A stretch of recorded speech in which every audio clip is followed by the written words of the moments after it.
థియేటర్కి సంబంధించిన కొంతమందిని అరెస్టు చేసిరు.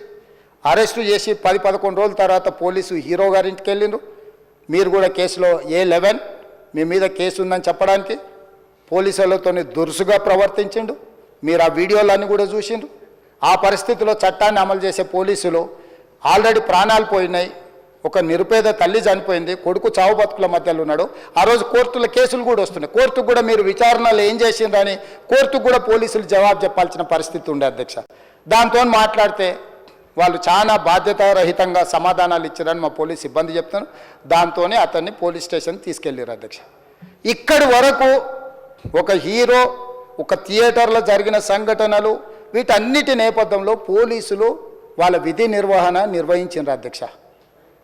ఎప్పుడైతే అతను పోలీస్ స్టేషన్కు తీసుకెళ్ళిరో కొన్ని రాజకీయ పార్టీలు పైశాచికంగా ఎంత నీచంగా నన్ను తిట్టుకుంటా పోస్టులు పెట్టినరంటే, అంటే తెలంగాణ समाजంలో మలక్పేట్ बलाला साहब के कॉन्स्टिट्यूंसी के वोटर है उन लोग, मलकपेट के छोटे नौकरी, उसका नौकरी अकबर साहब वो 30,000 नौकरी करता है, उसके परिवार में कोई कमाई नहीं है, एक एक टिकट 3,000 रुपये में खरीदा, वो बच्चा उनका फैन है बोल के उनके परिवार 12,000 रुपये रखकर 4 टिकट खरीद के पिक्चर को गए।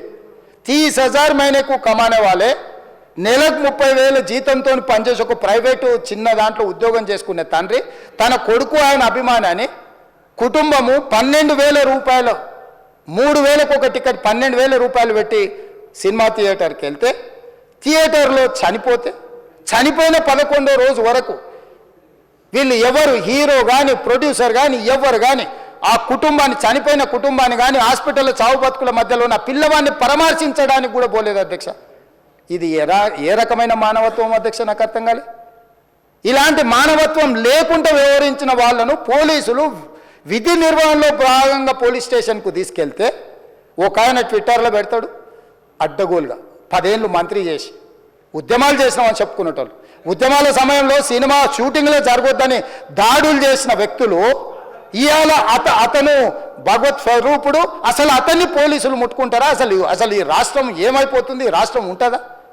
ఈ రకంగా రాజకీయ పార్టీలు అధ్యక్ష, రాజకీయ పార్టీలు ప్రజాప్రతినిధులుగా చనిపోయిన ప్రాణాల విలువ లేకుండా చావుకు కారణమైన ప్రత్యక్షంగా పరోక్షంగా అయిన వాళ్ళని పోలీస్ స్టేషన్కు విచారించడానికి పిలిస్తే కూడా అది కూడా తప్పుపట్టి ప్రభుత్వాన్ని బద్నాం చేయాలి, ముఖ్యమంత్రిని తిట్టాలని ఎంత నీచమైన భాష వాడింది అధ్యక్ష. యూట్యూబ్లలో మీరు చూడండి.